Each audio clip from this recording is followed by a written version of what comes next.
Bom dia, irmãos e irmãs. Vamos iniciar a nossa escola dominical desta manhã, deste domingo.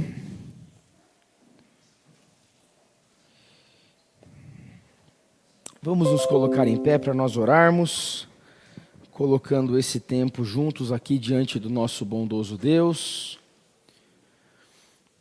Eu vou pedir para a nossa irmã Gabi nos conduzir numa oração.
Amém. Os irmãos podem se assentar.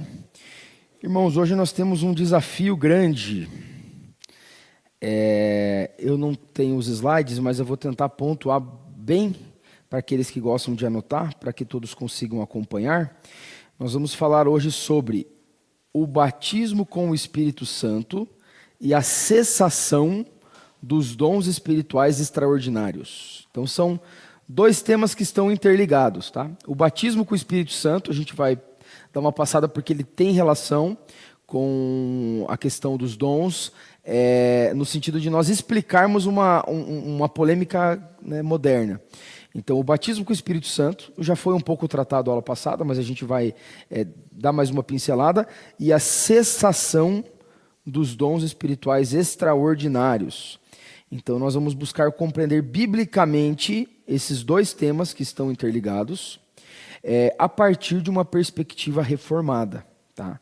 Uma perspectiva bíblica e uma perspectiva reformada. Algumas perguntas que a gente vai procurar responder aqui ao longo da nossa aula dessa manhã. Primeiro, o que é o batismo com o Espírito Santo? Quando ele ocorre? Qual é a diferença entre dons ordinários e extraordinários? Talvez você nunca tenha percebido essa distinção, né? Fala-se de dons, mas dentro da nossa perspectiva bíblica nós entendemos que existem dons ordinários, permanentes, e dons extraordinários que tinham uma função específica que foi cumprida. E por último, por que os dons extraordinários cessaram, acabaram? Tá? Então, eu vou buscar caminhar com os irmãos em 4 tópicos. Tá? Serão 4 tópicos, e aí a gente vai caminhando de maneira bem didática aqui para ficar claro para os irmãos. Então vamos primeiro a alguns textos bíblicos, para até provocar um pouco a nossa reflexão. Joel capítulo 2, livro do profeta Joel, Oséias, Joel, capítulo 2.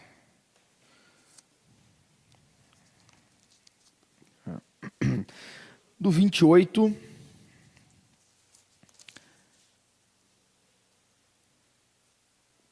ao 32, eu vou pedir que alguém leia em voz alta. Joel 2, 28 ao 32.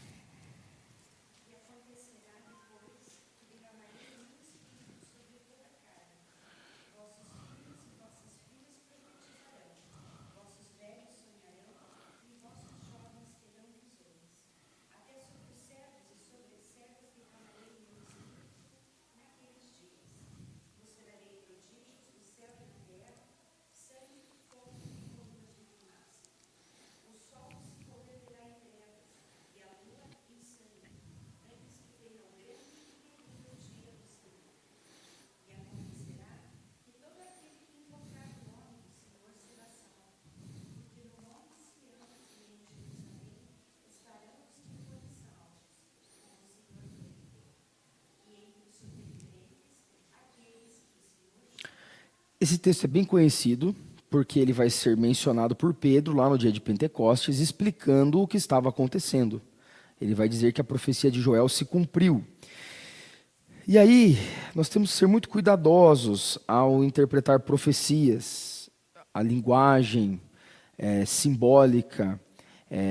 A profecia, muitas vezes, ela nos dá uma noção, mas o cumprimento dela, né, por exemplo, as profecias de duplo cumprimento, ela tem um cumprimento para um momento, um cumprimento para depois. O profeta vê tudo 2D. Os profetas, eles tinham uma visão 2D, eu acho essa explicação interessante. Mas as coisas normalmente acontecem em 3D, em 3 dimensões, né? O profeta via achatado, como se fosse uma coisa só. Lá na frente você vê que há uma distância entre os montes. Por exemplo, Joel está falando aqui de um derramamento do Espírito, de sinais miraculosos, né, profecias, sonhos, prodígios. Aí ele fala de sangue, fogo, colunas de fumaça, sol perde a sua luz, a lua se transforma em sangue, e fala do terrível dia do Senhor.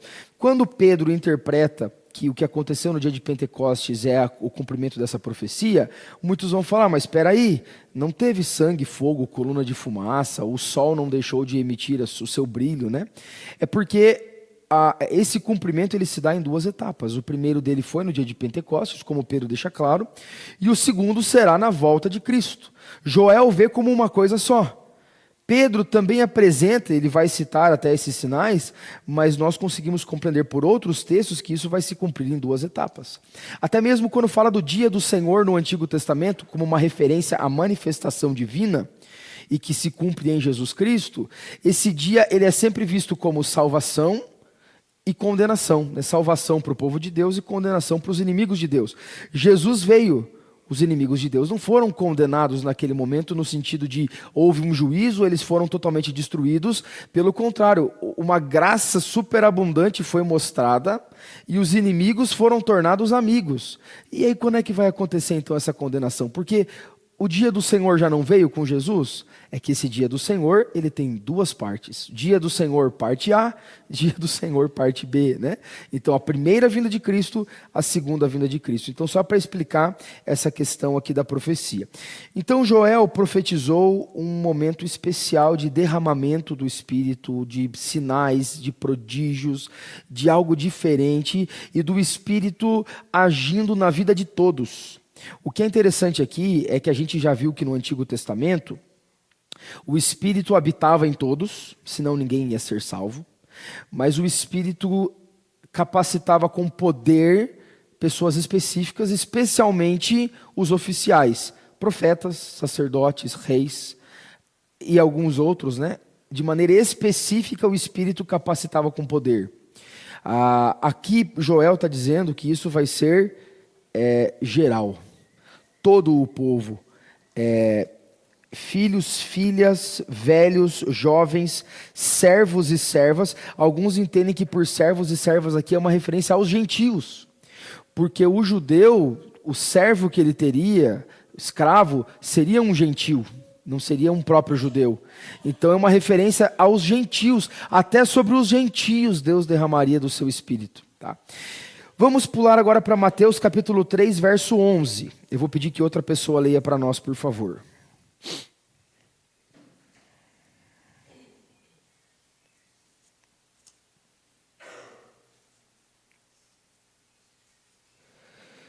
Eu vos batizo com água para arrependimento, mas aquele que vem depois de mim é mais poderoso do que eu, cujas sandálias não sou digno de levar. Ele vos batizará com o Espírito Santo e com fogo. Aqui João Batista, anunciando a vinda do Messias, que está chegando, ele fala que ele batizava com água, mas o que vem depois dele, o Messias, batiza com o Espírito Santo e com fogo.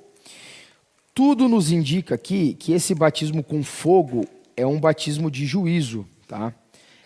Por quê? Pelo contexto, né, no verso seguinte, vai falar da pá que limpa a eira, né, um instrumento para separar o trigo da palha, que o trigo será recolhido, mas a palha será queimada em fogo. Se ele falou de fogo um pouquinho antes, que o Messias batizará com fogo, e na sequência ele fala que esse fogo é enviado para queimar a palha, é um sinal de condenação. Obrigado, meu irmão. Aí facilita um pouquinho. Muito obrigado. Então, o batismo com fogo é claramente aqui um sinal de juízo, de condenação. Embora, mesmo dentro da tradição reformada, existam interpretações que entendam que é tanto juízo para os ímpios, como purificação para os santos. Tá? Agora, esse fogo não tem nada a ver com rodar no manto, tá? Como alguns dizem, né? Cheio do fogo. Eu sei que a linguagem do fogo, ela evoca, né, fervor e tal, e nós não precisamos temer, né, sermos fervorosos no Senhor dentro de parâmetros bíblicos, mas esse texto aqui não está falando nada de fervor espiritual, tá bom? Ele está falando ou de purificação, num sentido, mas mais especificamente de condenação. E esse batismo com o Espírito Santo, o que será que isso significa? Tá? Já vamos ver. Vamos para Atos capítulo 1. O último texto que a gente vai ver aqui para nós entrarmos, então, nos nossos tópicos. Tá? Atos capítulo 1, nós vamos ler 2 versos aqui, o verso 5 e o verso 8. Vou pedir que alguém leia para nós. Atos 1, 5 e depois o 8.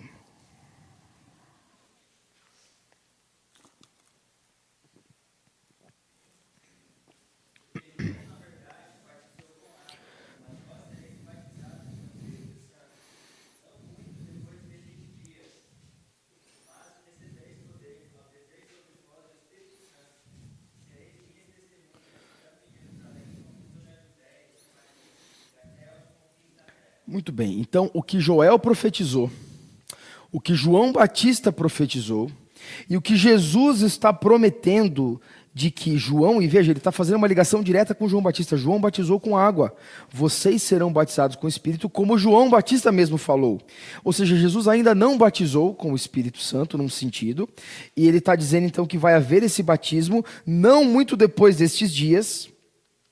E aqui a gente entende que é o momento da ascensão de Jesus, né, 40 dias depois da sua ressurreição. E ele fala no verso 8 que quando o Espírito descer, eles receberão poder para testemunhar. Tá? Isso já foi abordado na aula passada. Tá?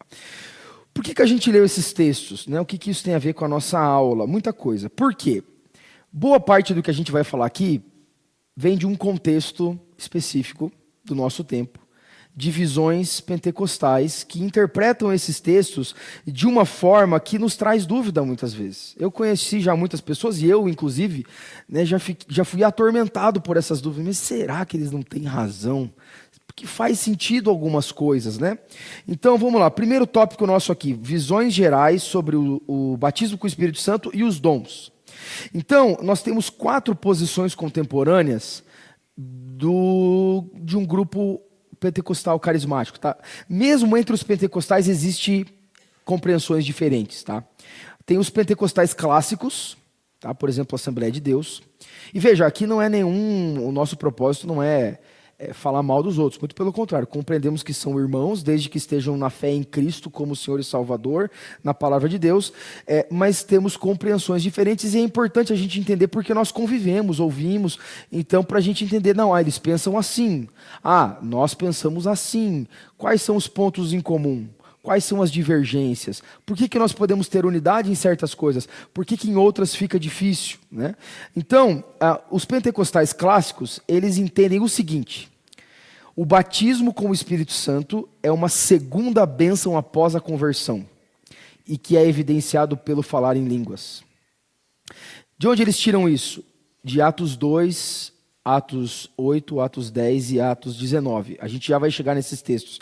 São o Pentecostes e os mini-Pentecostes. Tá? Em Atos 2, a promessa de Joel, João Batista e Jesus se cumpre. Estavam todos reunidos, e aí de repente vem um som como de um vento impetuoso, descem como que línguas de fogo que pousam sobre a cabeça deles. O que exatamente é isso? Não tem muito como a gente saber. E eles passaram a falar em outras línguas, conforme o Espírito lhes concedia.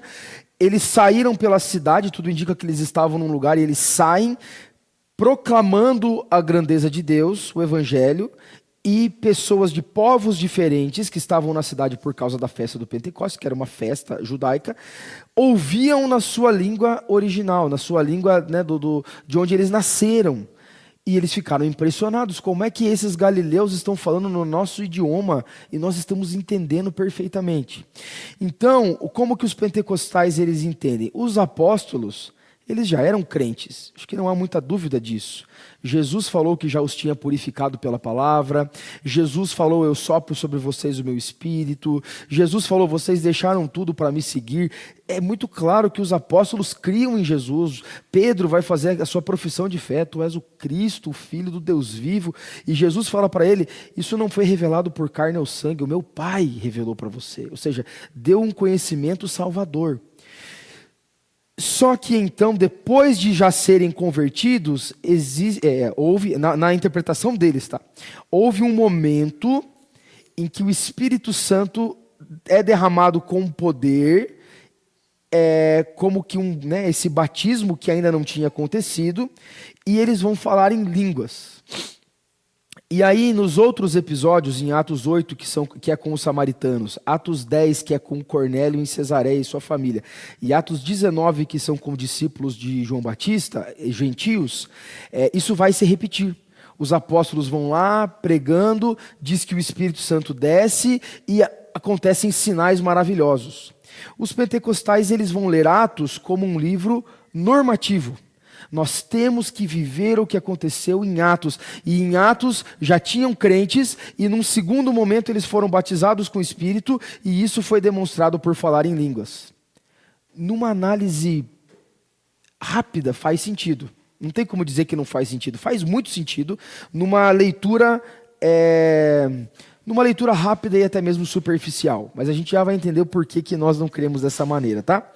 Tem um segundo grupo que a gente chamaria de carismáticos, que são aqueles que estão dentro de igrejas históricas, até mesmo dentro da igreja católica, e que enfatizam experiências espirituais posteriores à conversão.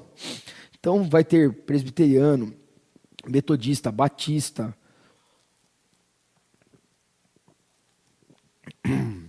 O movimento carismático ele surge porque denominações tradicionais discordaram do pentecostalismo em algumas coisas, mas entenderam que se devia buscar esse poder sobrenatural por meio de uma ação do Espírito, um batismo do Espírito, mas que não necessariamente envolveria o falar em línguas. Os pentecostais clássicos eles eram meio categóricos, tem que ter língua. Se você não falou em línguas, você não foi batizado com o Espírito. E você pode ser um crente que não foi batizado com o Espírito. Eles têm essa compreensão. Os carismáticos, eles desvincularam um pouco do falar em línguas, mas eles enfatizavam essas experiências espirituais posteriores que envolveria profecias, milagres, manifestações extraordinárias. Existe uma terceira onda que afirma a atualidade dos dons. Esse é um terceiro grupo, né? Eles afirmam a atualidade de todos os dons, apostolado, profecia, cura, etc. Mas eles evitam a linguagem segundo a bênção. E existe um quarto grupo, que são os chamados abertos mais cautelosos. São pessoas que reconhecem a possibilidade desses dons estarem presentes hoje, a partir do Pentecostes, né? Mas eles têm prudência e não buscam essas experiências de êxtase. Por exemplo, tem um teólogo famoso chamado Wayne Grudem, não sei quantos já ouviram falar dele. Ele é um teólogo reformado, né, de linha batista, mas reformado. Ele está nesse grupo. Ele crê na atualidade de todos os dons, inclusive dom de profecia. Embora ele faça uma diferenciação ali no dom de profecia, ele não entende a profecia atual como sendo a profecia de Isaías, de Jeremias, né? É mais uma profecia até mesmo falível. Então, ele reconhece a possibilidade dos dons, mas tem muita prudência. Tá? Então, essas são 4 posições contemporâneas aí do meio pentecostal, carismático. E os reformados, né? O que os reformados entendem? Já vou dar o peixe aqui, né? Para os reformados, e a gente já vai explorar isso aqui um pouquinho melhor, o batismo com o Espírito Santo é um ato único que acontece na conversão. E a gente vai ver os textos para isso. Não existe uma segunda bênção. Existe o batismo com o Espírito, que é quando nós somos convencidos pelo Espírito da verdade do nosso pecado e do Redentor Jesus e nos entregamos a Ele. É quando nós nascemos de novo. Esse é o batismo com o Espírito. O que vem depois é a plenitude. Tem um livro do John Stott que é muito bom, né? Ele é Batismo e Plenitude do Espírito. Ele vai fazer essa diferenciação. O Novo Testamento nos dá uma ordem de nós buscarmos sermos cheios do Espírito Santo, nos deixarmos encher pelo Espírito Santo, mas não, você não vai ter uma ordem, busquem o batismo com o Espírito Santo. A ordem é, busquem ser cheios. Então a posição reformada é essa. A posição reformada, né, na sua maioria, existem variações, mas em sua maioria vai defender que os dons extraordinários, eles cessaram com o fim da era apostólica. Tá? E aí vamos entender o que são esses dons ordinários e extraordinários. A gente não tem tempo de ver todos os textos, mas eu vou só mencionar. Tá? Por exemplo, Romanos 12, 6-8, 1 Coríntios 12 também a gente vai ter ali dons, tanto ali 8-9 como 28-29, e você vai ter uma série de dons. Vai falar de apóstolos, profetas, línguas, curas, milagres, mas vai ter também ensino, serviço, misericórdia, contribuição, liderança.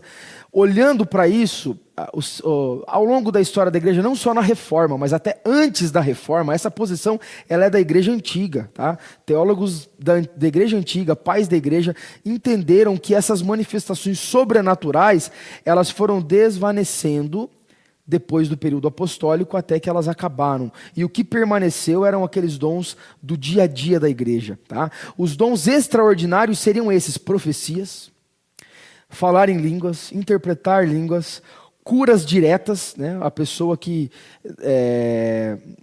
Quando a gente fala que cura é um dom extraordinário que cessou, a gente não está dizendo que Deus não cura mais. Mas que uma pessoa não recebe este dom de uma maneira em que ele cure de maneira direta, como, por exemplo, acontecia com Pedro, com Paulo, que a sombra curava, que eles pegavam, né, a toalhinha que ele se enxugava lá e onde tocava aquilo curava, né? Ou como a mulher do fluxo de sangue que encostou na aba da veste de Jesus e ela foi curada, né? Porque dele saiu o poder. Então, profecias, línguas, curas, milagres, isso é entendido como dons extraordinários que tinham um propósito específico, num tempo específico, e que agora não tem mais essa necessidade, e a gente já vai entender o porquê.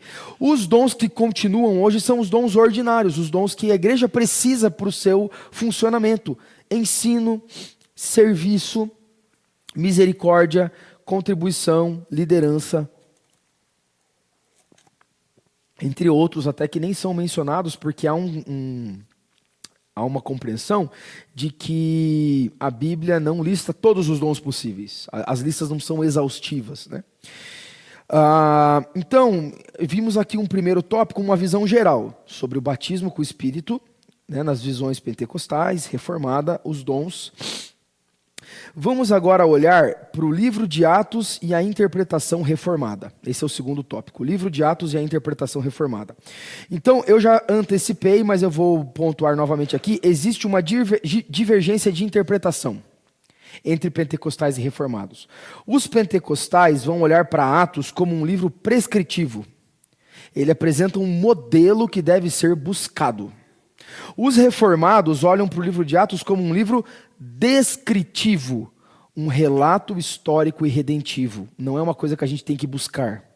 O que a gente tem que buscar são as ordens claras nas epístolas. O livro de Atos é um livro de descrição do que aconteceu por meio dos apóstolos. Tá? Então, nós temos os 4 episódios. Tá? A gente não vai ter tempo de ler, infelizmente, mas os irmãos podem ler depois em casa. Tá? Então, a gente viu as promessas: Joel, João Batista, Jesus. Chegamos em Atos 2. Eu já falei, mas só para frisar novamente.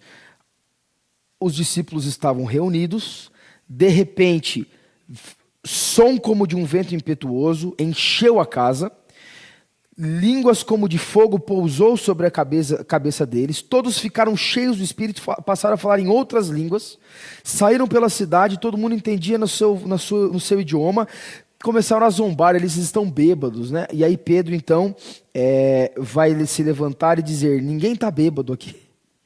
O que acontece, ele vai dizer no verso 16, é o que foi dito por intermédio do profeta Joel. Ele vai citar a profecia de Joel.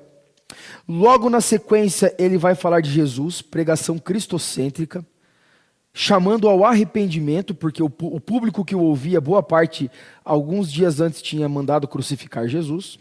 Então ele vai falar sobre Jesus, chamar ao arrependimento, à fé. O povo, no verso 37, vai ter o coração compungido e contrito. Aquilo alcançou o coração deles. Eles perguntam o que eles devem fazer. Pedro diz: vocês têm que se arrepender e ser batizados para que os pecados de vocês sejam perdoados e vocês recebam o dom do Espírito Santo. E aí então houve um acréscimo de 3.000 pessoas aproximadamente naquele dia. A vida segue.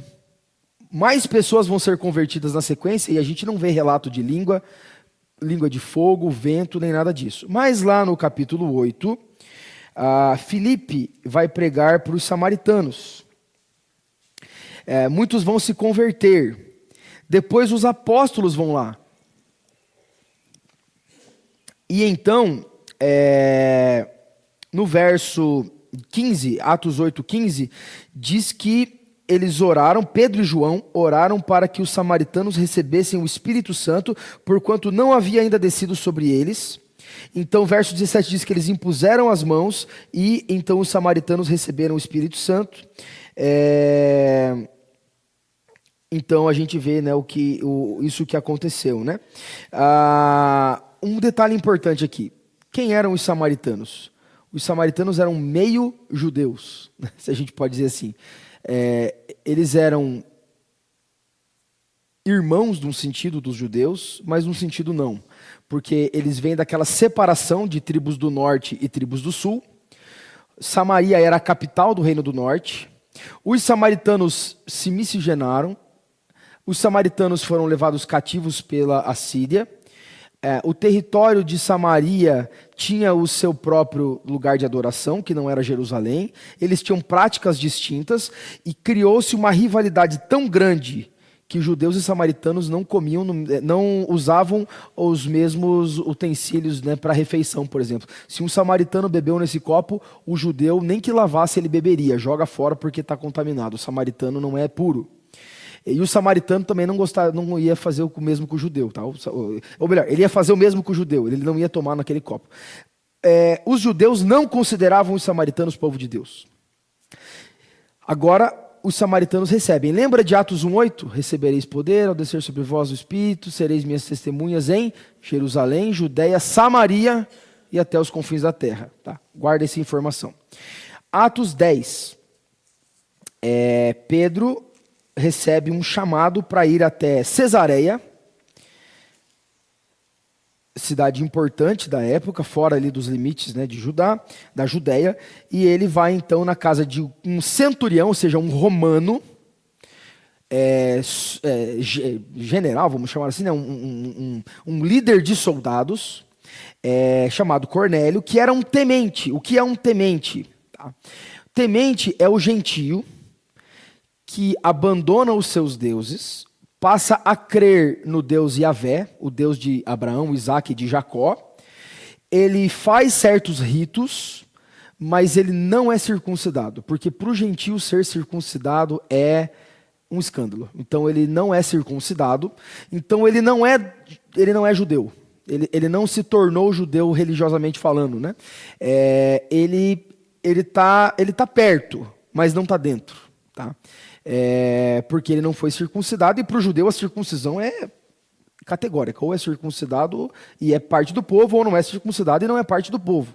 Tá? Isso vem inclusive da lei de Deus, né, do Antigo Testamento.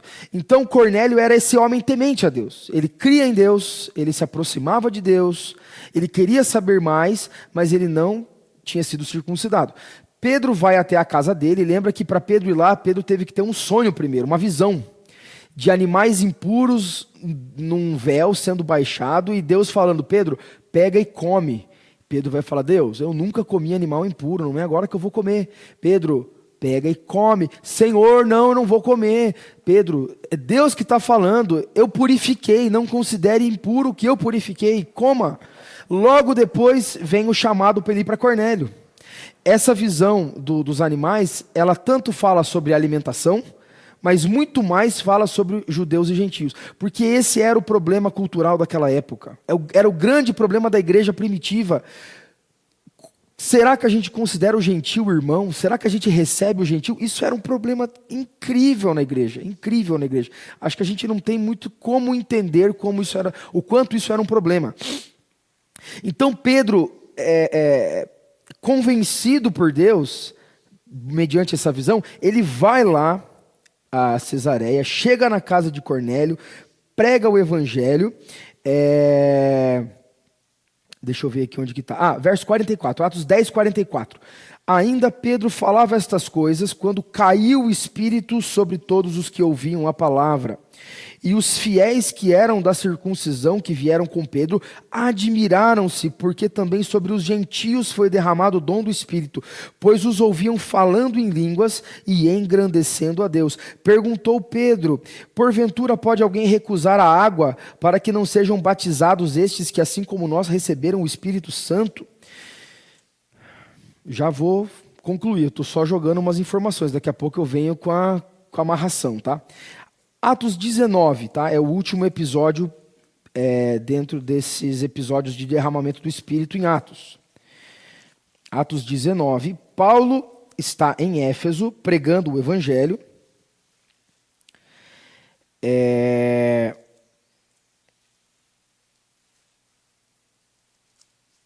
E aí ele vai encontrar alguns discípulos de João Batista. Isso já está bem no comecinho ali.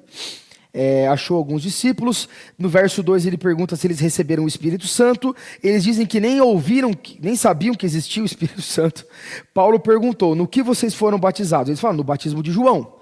Eles eram gentios, discípulos de João Batista, que haviam sido batizados naquele batismo de arrependimento que João fazia antes de Jesus vir.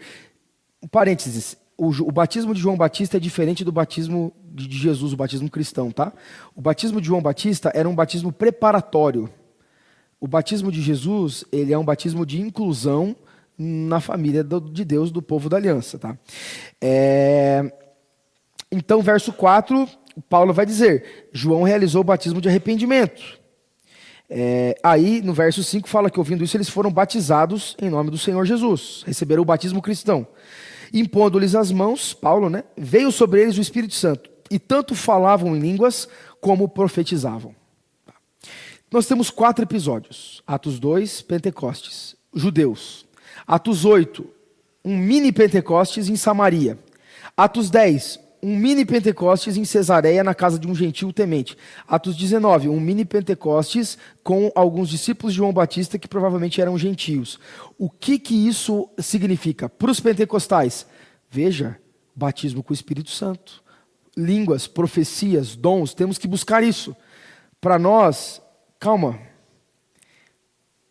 O livro de Atos é um livro descritivo e nós olhamos para a história como algo, uma progressão do plano de Deus se cumprindo e tudo está amarrado. Nós estamos num evento redentivo escatológico. Então, o que acontece, o que é esse batismo com o Espírito Santo? O que Joel profetizou, o que João Batista profetizou, o que Jesus falou, é o início de um novo tempo, de uma nova era, embora essa frase ela está bem ruim, né, hoje em dia, né, falar de nova era, mas é um novo momento na história, caracterizado pelo agir do Espírito de maneira abundante na vida de pessoas de todos os povos, tribos, raças, línguas e nações. Atos 1:8 nos dá o sumário, nos dá a estrutura. Jerusalém, Judeia, Samaria, confins da terra. E é curioso que Lucas, então, ele vai narrar manifestação do Espírito em Jerusalém, em Samaria, em Cesareia, em Éfeso. Eram sinais que confirmavam a inclusão desses grupos no corpo de Cristo. Quando cada segmento era alcançado, samaritanos, tementes a Deus, gentios, Deus confirmou por meio de sinais que eles tinham os privilégios de membros plenos na igreja. E isso, então, era manifestado de maneira exterior para ficar muito claro, porque nos mostra, né, os textos e outros, que os judeus, mesmo crentes em Cristo, eles tinham preconceito contra samaritanos e gentios. E eles não incluiriam samaritanos e gentios, a menos que eles vissem uma manifestação extraordinária. Então, é o que Pedro vai falar. O que aconteceu com eles é o que aconteceu conosco lá no dia de Pentecostes em Jerusalém. Eu não posso negar a eles o batismo. Eu não posso negar a eles a inclusão no povo de Deus. Porque eles receberam o que nós recebemos. Tá? Então, a ideia do batismo com o Espírito Santo é a ideia de mais um passo no plano redentivo de Deus, que incluía, né, todos os passos anteriores, o chamado de Abraão, né, a promessa lá para Adão e Eva, o chamado de Abraão, Isaac, Jacó, depois vemos, né, Moisés, José, Moisés, o Monte Sinai, a aliança mosaica, temos lá o período dos reis, dos juízes dos reis, Davi, a promessa ao rei Davi, aí os profetas que vão anunciar o Messias, a chegada do Messias, o precursor do Messias e o Messias, e agora então esse derramamento do Espírito, que indica habitação, regeneração, capacitação de poder, influência, que é o que foi visto na aula passada. Então, esse batismo que é dito aqui não é um evento individual. Eu tenho que buscar o batismo. Isso foi um evento que aconteceu para mostrar esse novo momento histórico redentivo, de que o Espírito agora vai alcançar todas as nações, porque o propósito disso tudo é missionário.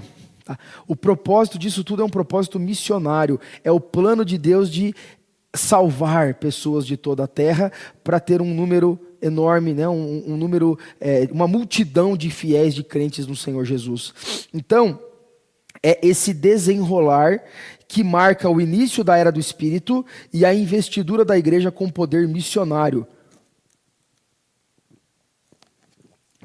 Então, no início, estes sinais tinham esse propósito de confirmar o cumprimento de Joel. Joel fala de uma nova época, confirma então Joel, valida o ministério apostólico, valida a mensagem do evangelho, marca a transição da antiga para a nova aliança e demonstra a unidade da igreja. Tá? Então, um terceiro tópico aqui, que na verdade, é só uma conclusão de que nós já vimos. Para nós, o batismo com o Espírito é um ato único e definitivo que ocorre no momento da regeneração e não uma segunda bênção. Por quê? Vamos agora a alguns textos para mostrar isso. Por que é problemático olhar para esses eventos de Atos e entender que nós devemos buscar esses eventos posteriores à conversão, como um batismo e tal? Porque 1 Coríntios 12, 13, eu vou lendo aqui porque o tempo corre. 1 Coríntios 12, 13. O apóstolo Paulo vai dizer assim: pois em um só Espírito todos nós fomos batizados em um corpo, quer judeus, quer gregos, quer escravos, quer livres, e a todos nós foi dado de beber de um só Espírito. Paulo está falando de algo que já aconteceu. Henrique, vai perguntar? Pode perguntar.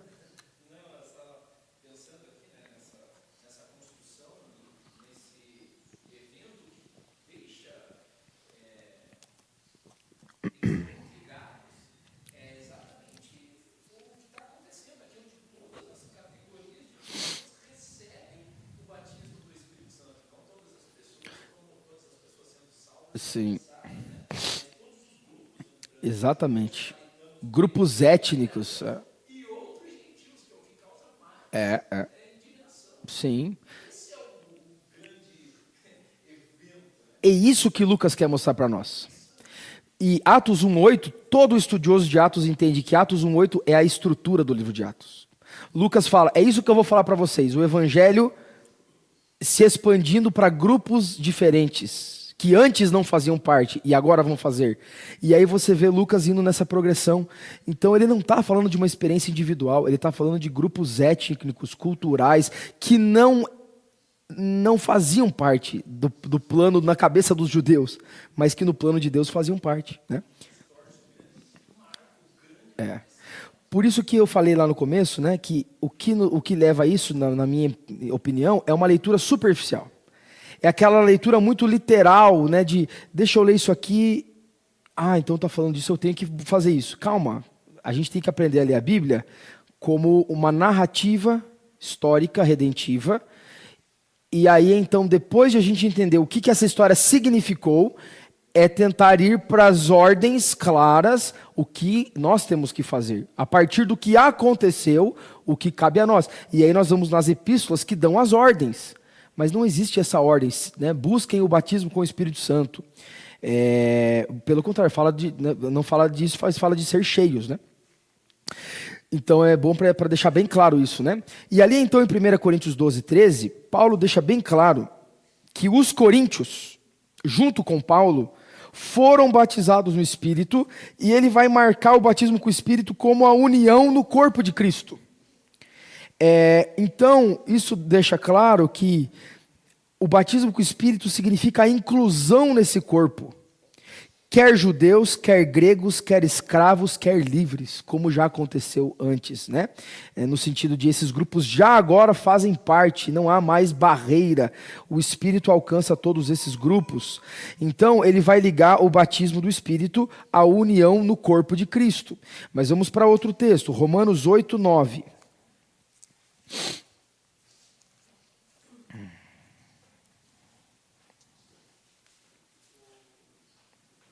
Pode falar, Leandro. Sim, fique à vontade.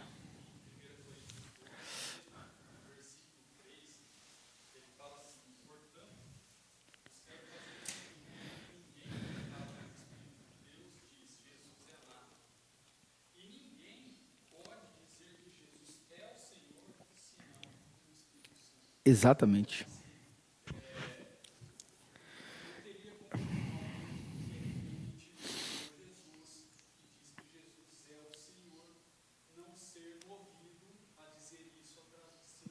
Pelo Espírito. Esse é o ponto. Quem não recebeu o batismo com o Espírito não crê em Cristo, né? Paulo está dando dicas aqui, a gente já vai ler outros textos nesse mesmo sentido. Então não tem como existir assim, não, eu creio em Cristo, mas eu ainda não fui batizado pelo Espírito, eu estou esperando essa segunda bênção. Não, porque se você não foi batizado com o Espírito, de acordo com Paulo em 1 Coríntios 12, 13 e 3 também, como o Leandro muito bem colocou, você não crê em Cristo, você não tem a Cristo, você não faz parte do corpo. Olha Romanos 8, 9. Vós, porém, não estáis na carne, mas no Espírito. Se de fato o Espírito de Deus habita em vós. E se alguém não tem o Espírito de Cristo, esse tal não é dele. Então, se alguém não tem este Espírito que foi profetizado, né, que seria derramado em abundância, não é de Cristo. Não tem como ser de Cristo e não ter esse Espírito. E aí agora, Efésios capítulo 1, 13 e 14...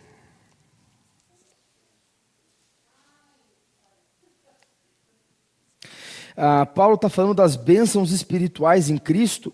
Ele vai dizer que depois que ouviram a palavra da verdade, o evangelho da salvação, tendo nele também crido, fostes selados com o Santo Espírito da promessa, o qual é penhor da nossa herança até o resgate da sua propriedade em louvor da sua glória.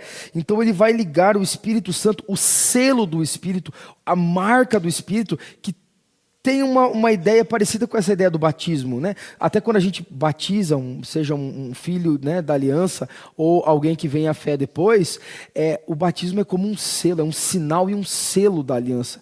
Aqui diz que o Espírito, né, sobre a pessoa é como um selo que garante que ele ouviu o Evangelho, recebeu a salvação e ele tem a marca de que ele é do Senhor, tá? Então, na tradição reformada, nós entendemos que o livro de Atos é uma descrição de uma nova era, tá? Um novo momento histórico, redentivo, escatológico, que foi profetizado, que chegou e trouxe a inclusão de nações que antes não estavam incluídas, agora elas estão incluídas. Isso fica marcado por sinais que autenticam essa transição, e todo momento de transição você tem isso. Abraão, Isaac e Jacó, você vai ter manifestações. Moisés vai ter várias manifestações. Elias, Eliseu, várias manifestações. Jesus Cristo, várias manifestações. E agora, em cada transição histórica, você tem manifestações para mostrar, para comprovar. Então, nós entendemos que o batismo com o Espírito hoje, ele é um ato único e definitivo que ocorre na regeneração, que nos convence do Evangelho, nos une ao povo de Deus em um só corpo. É o momento em que o Espírito aplica a obra de Cristo. Portanto, todo verdadeiro crente já foi batizado com o Espírito Santo. Não precisa, portanto, procurar uma segunda bênção. Quarto e último lugar, a gente já falou um pouco, mas, assim, para falar esse tema aqui, a gente precisa de umas 5 aulas para a gente minimamente conseguir abordar várias coisas, né? Então, acho que foi uma tarefa, assim, missão impossível, né? Falar tudo numa aula só. Mas, vamos falar um pouquinho, em quarto e último lugar, sobre a cessação dos dons extraordinários. Tendo todo esse pano de fundo, eu acho que fica mais fácil de entender, tá? Por isso que eu quis unir esses dois temas, porque eles estão interligados. E entendendo um, fica mais fácil de entender o outro, tá? Vamos para Efésios 2:20. Esse texto aqui, ele é fundamental para a nossa compreensão. Tá? Efésios 2:20. Que vai dizer... Está falando sobre a igreja, né? Eu vou ler o 19 e o 20 para ficar mais fácil de compreender. Assim, já não sois estrangeiros e peregrinos, mas concidadãos dos santos e sois da família de Deus, edificados sobre o fundamento dos apóstolos e profetas, sendo ele mesmo, Cristo Jesus, a pedra angular. Paulo está dizendo que a igreja foi edificada sobre o fundamento de apóstolos e profetas. Profeta aqui não são os profetas do Antigo Testamento, são os profetas do Novo, do período apostólico. Porque naquele tempo eles não tinham a palavra de Deus registrada. Um monte de judeu, um monte de gentil sem saber direito onde que eu me baseio. Eram 12 apóstolos, missão impossível. Deus levanta profetas para trazer a sua revelação e explicar o evangelho, até que tudo isso ficasse muito bem registrado e seguro para que o povo pudesse se amparar. Então, esse período de Pentecostes, apóstolos, profetas, curas, milagres, sinais, ele é um período fundacional. É um momento de fundação da igreja. É o pontapé inicial, é aquele poder que dá o start, né? Vou fazer uma ilustração aqui que me veio na cabeça agora, não sei se é a melhor, né? A gente não sabe exatamente como tudo aconteceu na origem do mundo, né? A gente tem um relato de Gênesis, mas assim, exatamente, né? As árvores, elas cresceram do chão, elas caíram do céu. Como é que isso aconteceu? Vamos pensar na teoria do Big Bang no seguinte sentido, né? Trazendo para o nosso lado criacionista, será que não é possível que quando Deus disse haja luz, houve uma grande explosão e as coisas começaram a se organizar conforme Deus ia dando a sua palavra? É possível, tá?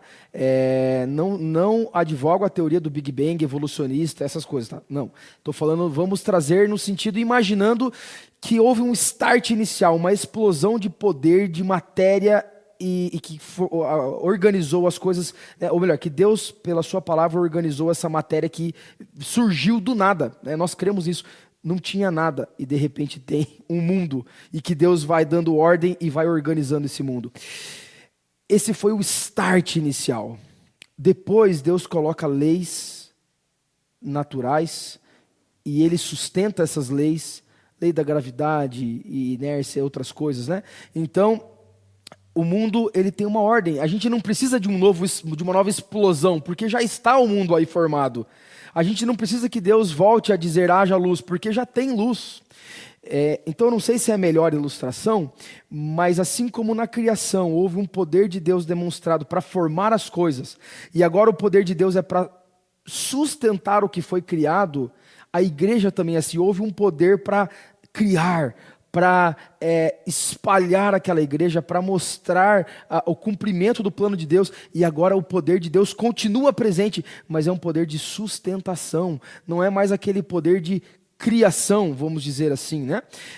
Então, Paulo deixa bem claro que a igreja está edificada sobre o fundamento que já foi colocado. Você não faz um fundamento sobre outro. Você fez um fundamento, agora você sobe as paredes, né? Agora você sobe a estrutura, o fundamento já foi feito. Então, apóstolos e profetas faziam parte do fundamento. Agora eles não são mais necessários porque agora o edifício já está crescendo. Então, os apóstolos, eles foram testemunhas oculares da ressurreição, designados por Cristo para serem os primeiros na liderança e autoridade da igreja. Tem vários textos, a gente não vai ter tempo de ver, mas lá em Atos 2, 43, tá? Atos 2, 43. Tem um detalhe aqui que às vezes passa despercebido. Vai falar sobre a vida daquela igreja primitiva e vai dizer, Atos 2, 43, em cada alma havia temor e muitos prodígios e sinais eram feitos por intermédio dos apóstolos. Tem outros textos como esse que vão dizer que quem principalmente fazia os sinais, e um sinal é algo que aponta para alguma coisa, né? Ele não tem um fim em si, ele aponta para uma coisa maior do que ele. Quem fazia esses sinais eram os apóstolos, a fundação da igreja, para autenticar diante dos judeus que aquilo ali tudo era verdadeiro, que eles não eram charlatães, que o poder de Deus estava ali. Como outros falaram, né? Nossa, como é que Jesus pôde fazer esses milagres, essas coisas? Ou ele é filho de Deus, ou ele é um charlatão. Se ele fez de fato, não tem como ser charlatão, né? Então, os sinais, maravilhas e milagres eram frequentemente realizados pelos apóstolos. O dom de línguas, ele tinha um propósito inicial, e aqui eu acho que muitos falham em entender isso. O propósito de línguas era missionário. Não era a pessoa ter um transe espiritual, um êxtase espiritual. Porque qual que é o propósito? Gênesis 12, em ti serão benditas todas as famílias da terra. O propósito de Deus é um propósito missionário, sempre foi, só que foi passo a passo. Jesus veio, Jesus falou, eu não vou para os gentios, eu vou para o judeu primeiro. Vocês vão para os gentios, vocês vão ser testemunhas. O Espírito vem, um novo tempo do Espírito Santo. Isso vai acontecendo, judeus, samaritanos, tementes, gentios. As línguas, as pessoas ouvem na sua própria língua as grandezas de Deus. Isso é Deus dizendo o seguinte, não está mais restrito aos judeus. Esse evangelho vai ser pregado em todo idioma, para que todos ouçam e para que muitos creiam. Então o propósito das línguas era um propósito missionário. A partir do momento em que isso fica claro, em que a igreja se espalha, há um registro no Novo Testamento. Você não vê mais falar de línguas. Você vê ali em Atos e Coríntios. Só nesses dois livros você tem falando de línguas. Atos e Coríntios. E depois você não encontra mais isso nas outras cartas, principalmente nas cartas posteriores, nas cartas de João, porque agora, e já está claro, é para todo mundo, e nós já estamos indo para todo mundo, e o evangelho está chegando até na capital do Império, Roma. Então agora não tem mais essa necessidade. Dom de cura, né, está ligado ao ministério apostólico. No Novo Testamento mesmo a gente vê que isso já foi desvanecendo. Por exemplo, Paulo realizou muitos milagres como apóstolo. Lá em Atos 19 vai falar de milagres que ele realizava. Só que mais tarde, ele orou para que Deus tirasse o espinho da carne dele, Deus falou não. Mais tarde vai dizer, 2 Timóteo 4, que ele deixou o Trófimo doente em Mileto. Paulo, que falta de misericórdia é essa? Por que você não curou o homem? Você não tem o dom da cura? Você já não fez um monte de milagre? Sim, mas é que agora, né, esse período já está passando. Então Paulo deixa Trófimo doente em Mileto. Paulo fala sobre a doença que quase matou Epafrodito aos filipenses. E a gente vai ver outras pessoas doentes ligados aos apóstolos no período posterior. Então por que se eles tinham o dom de cura, né, e podiam curar assim, por que eles não curaram? Porque o que significa para nós é que isso vai desvanecendo, porque isso foi um momento inicial de profusão de dons extraordinários para marcar o início. Depois isso vai desvanecendo, até porque isso poderia implicar numa perda de suficiência das Escrituras. Por que nós não nos baseamos em profecias, sinais e tal? Porque a gente tem visto que isso tem prejudicado a suficiência das Escrituras. Nós cremos, como Paulo diz em 2 Timóteo 3,16, que as Escrituras são úteis e suficientes para nos dar o conhecimento da salvação. Nós não precisamos de línguas, não precisamos de profecias, não precisamos de sinais miraculosos, nós cremos na palavra. E agora que a palavra está entre nós, o Espírito age iluminando a nossa mente, santificando o povo e sustentando a igreja na sua missão. Tá? Então, basicamente, essa é a essência do argumento nosso, para nós entendermos que aqueles sinais eles tinham um propósito, que hoje já não é mais necessário. Tá? Alguns, mesmo dentro do meio reformado, vão entender que estes sinais às vezes podem acontecer em trabalhos pioneiros. Por exemplo, vai um missionário para uma tribo africana, existem relatos disso. É difícil a gente comprovar se de fato aconteceu, porque aquela coisa, eu ouvi numa conferência o fulano que contou que o Beltrano tal, né? Quem que viu mesmo? Tem que tomar cuidado, às vezes é impressão só, né? Mas existem relatos, e aí a questão é como é que a gente interpretaria esses relatos, tá? Então, no meio reformado, não é um consenso, mas existe uma ideia de que em ambientes pioneiros, Deus pode manifestar sinais extraordinários para dar esse start novamente. Por exemplo, numa tribo africana que não tem contato com ninguém, nunca ouviu o evangelho, chega um missionário lá que não fala o dialeto deles, de repente esse missionário prega, os camaradas ouvem no dialeto deles, de repente esse missionário toca, ela vai ora para um camarada que estava no leito de morte, ele fica curado, e acontecem coisas, eles creem, mas a história também diz que parece que depois isso vai desvanecendo, porque o pontapé inicial já foi dado. Não estou dizendo para a gente crer que isso acontece hoje, eu estou dizendo que existe um grupo dentro, né, do movimento reformado que entende que isso é possível em ambientes pioneiros e de vanguarda, né? Mas nas igrejas consolidadas nós temos que buscar o enchimento do Espírito. Então a conclusão para a gente fechar aqui, porque o horário já bateu. Conclusão, o batismo com o Espírito é uma realidade presente em todo crente, não uma experiência após a conversão. Segundo, o crente então não precisa buscar um batismo no Espírito posterior, porque ele já recebeu em Cristo isso.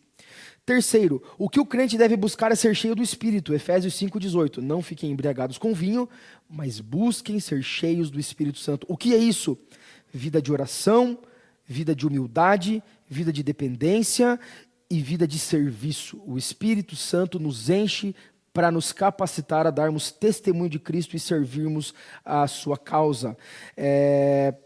4. A ênfase reformada, portanto, recai sobre a santificação, a maturidade, a comunhão com Deus e não em manifestações extraordinárias.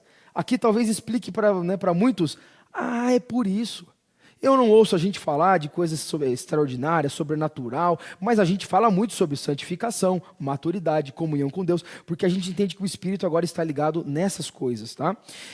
Mais né? Os dons espirituais estão aí, mas eles são soberanamente distribuídos, eles não são normativos nem uniformes e são dons ordinários para a edificação da igreja. Ensino, serviço, misericórdia, contribuição, liderança, para que a igreja possa amar e demonstrar esse amor uns aos outros e ao Senhor. Então Deus estabeleceu o fundamento para a sua igreja nos apóstolos e profetas, deu a eles sinais, milagres e maravilhas para confirmarem o evangelho e estabelecerem o fundamento. Com o término dessa tarefa, o ministério dos apóstolos e dos profetas cessou, bem como os sinais dados a eles. E nós vemos isso já no Novo Testamento. Agora nós continuamos essa tarefa por meio do anúncio do Evangelho de Jesus Cristo. Terminei. Irmãos, eu acredito que tenham dúvidas. Tá? Pode ter. De repente a gente pode trabalhar mais, né, nas próximas aulas, porque é um tema complexo, amplo, para a gente trabalhar numa aula. Né? Então, mas eu acho assim, os fundamentos foram apresentados. Acho que as principais explicações foram dadas. Agora talvez seria aparar alguma aresta aqui, uma aresta ali e tal, mas eu acho que o geral acho que deu para compreender. Né?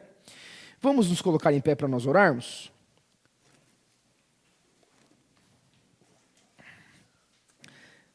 Deus santo, Deus justo, Deus maravilhoso, santo é o teu nome, Senhor, e nós te louvamos na beleza da tua santidade e te glorificamos pelo teu plano redentor na história, porque lá no Éden o Senhor fez uma promessa. E essa promessa veio sendo cumprida de maneira gradual até chegar no cumprimento pleno em Cristo e no derramamento do Espírito sobre a tua igreja.